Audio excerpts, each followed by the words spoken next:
సూర్యాపేట నియోజకవర్గ కాంగ్రెస్ పార్టీ నాయకులందరికీ కూడా నా హృదయపూర్వక నమస్కారాలు. మొన్న బుధవారం నాడు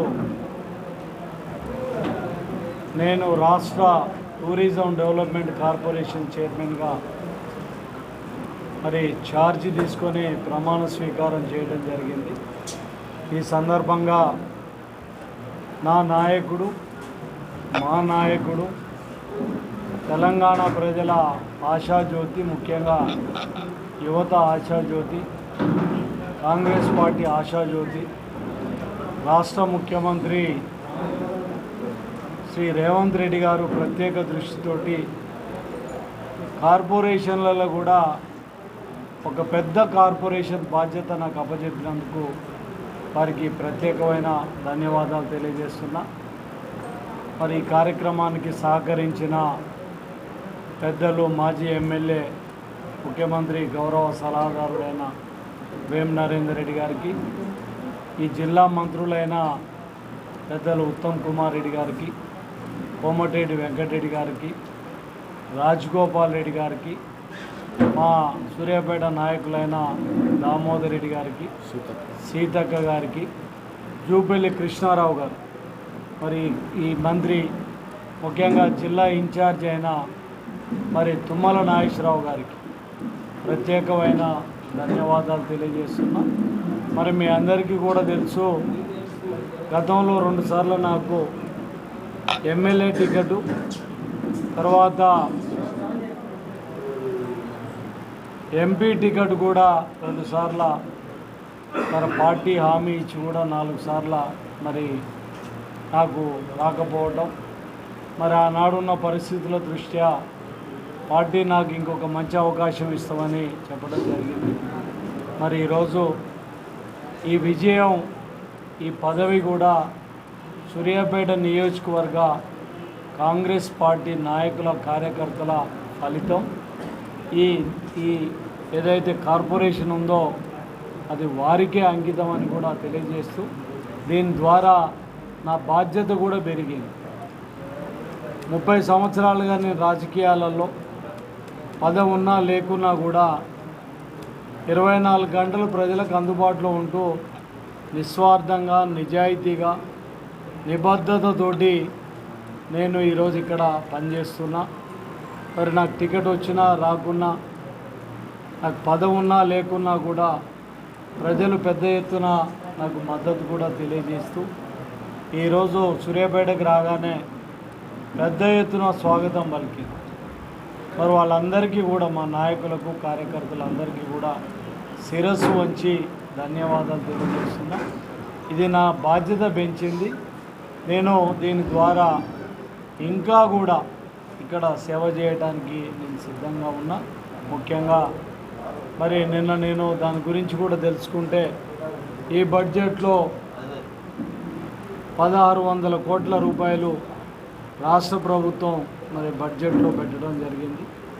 కేంద్రం నుంచి కూడా 400 నుంచి 500 కోట్లు, అంటే ఒక 2000 కోట్ల బడ్జెట్ తోటి ఈ సంవత్సరం ఈ రాష్ట్రంలో టూరిజాన్ని డెవలప్ చేసే కార్యక్రమాన్ని నాకు బాధ్యతలు అప్పచెప్పడం. మూసీ రివర్ ఫ్రంట్కి సంబంధించి కూడా పెద్ద ప్రాజెక్టు, దాన్ని కూడా టూరిజంకు లింక్ అయి ఉన్నది కాబట్టి దీంట్లో నా బాధ్యత కూడా చాలా ఉంది. ఈ రాష్ట్రాన్ని దేశంలోనే ఒక నెంబర్ 1 టూరిజంగా తీర్చిదిద్దాలని చెప్పి కూడా నేను ఛాయశక్తులా కృషి చేస్తా. ఎందుకంటే నాకు చిన్నప్పటి నుంచి కూడా ఈ టూరిజం అన్నా, పచ్చదనం అన్నా, గ్రీనరీ అన్నా, చెట్లు అన్నా కూడా నాకు మమకారం ఎక్కువ కాబట్టి ఒక రకంగా నాకు ఇష్టమైన శాఖను ఇచ్చినట్టే ఇది పెద్ద శాఖ కూడా. దీనిని నేను బాగా అభివృద్ధిలోకి తీసుకొని వస్తాను కూడా తెలియజేస్తూ, ముఖ్యంగా సూర్యాపేటకు సంబంధించి టూరిజానికి సంబంధించి కూడా నిన్న మా ఎండి గారితో కూడా మాట్లాడి ఎల్లుండి మాకు బోర్డు మీటింగ్లో కూడా డిస్కషన్ చేసే దాంట్లో ఉన్నాం.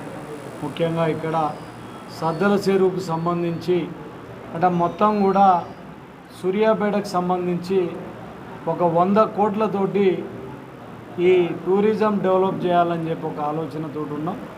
ఏదైతే సద్దల చెరువు ఉందో చాలా అసంపూర్తిగా ఉన్నది. దాన్ని కంప్లీట్ చేసి నేను గతంలో ఒక సిద్దిపేటలో చెరువు చూసి వచ్చాను. చాలా అద్భుతంగా ఉంది. ఆ రీతిలో తీర్చిదిద్దాలని చెప్పి అక్కడ పార్కు కోసం కూడా ల్యాండ్ ఉన్నది. ఆ పార్కు కానివ్వండి, బోటింగ్లో కూడా స్పీడ్ బోటింగ్లు కానివ్వండి, మోటార్ సైకిల్ బోటింగ్లు కూడా ఉంటాయి. ఎవరాడ మాట్లాడి తీసుకోవాలని చెప్పి నేను ఆలోచన చేస్తున్నా. ముఖ్యంగా దురాజ్పల్లికి సంబంధించి ఉర్లుగొండలో ఒక ఆహ్లాదకరమైన వాతావరణంలో లక్ష్మీనరసింహస్వామి టెంపుల్ కూడా ఉంది. అక్కడ వీలైతే ఒక రోప్ వే కూడా చేసి ఆ ప్రాజెక్టును కూడా డెవలప్ చేయాలని, పిల్లల మరిలో నారాయణగూడెంలో శివాలయాలు ఉన్నాయి, వాటికి సంబంధించి కూడా ఒక ఆలోచన చేయాలి. తర్వాత మూసీ కూడా మనకు దగ్గరలో ఉంది, దాంట్లో కూడా బోటింగ్ ఏర్పాటు చేసి అదొక టూరిస్ట్ ప్లేస్గా మార్చాలనే ఉద్దేశంతో కూడా మరి నేను ఒక ఆలోచన చేస్తున్నాను. అంతేకాకుండా ఒక టూరిజమే కాకుండా మరి బాధ్యతతోటి సూర్యాపేటకు సంబంధించి అన్ని అవసరాలు కూడా తీర్చే ప్రయత్నం చేస్తాం. ముఖ్యంగా సూర్యాపేట ప్రజలందరికీ కూడా శాంతి సామరస్యంతో ఎక్కడెక్కడ చిన్న బెదిరింపులు ఉంటే కూడా అలాంటివి నా దృష్టికి తీసుకురావాలని కూడా నేను తెలియజేస్తున్నా. ఎక్కడ కూడా ఏది లేకుండా ఒక ప్రశాంతమైన వాతావరణంలో కాంగ్రెస్ పార్టీ ప్రజాపాలన అంటే ఈ విధంగా ఉండే విధంగా సూర్యాపేట పరిపాలన ఉండబోతుందని కూడా తెలియజేస్తూ ఈ అవకాశం ఇచ్చిన మా ముఖ్యమంత్రి గారికి, మా నాయకులకు, ఈరోజు ఇంత పెద్ద ఎత్తున స్వాగతం పలికిన మా నియోజకవర్గ నాయకులకు, కార్యకర్తలందరికీ కూడా ప్రత్యేకమైన ధన్యవాదాలు తెలియజేస్తున్నాను.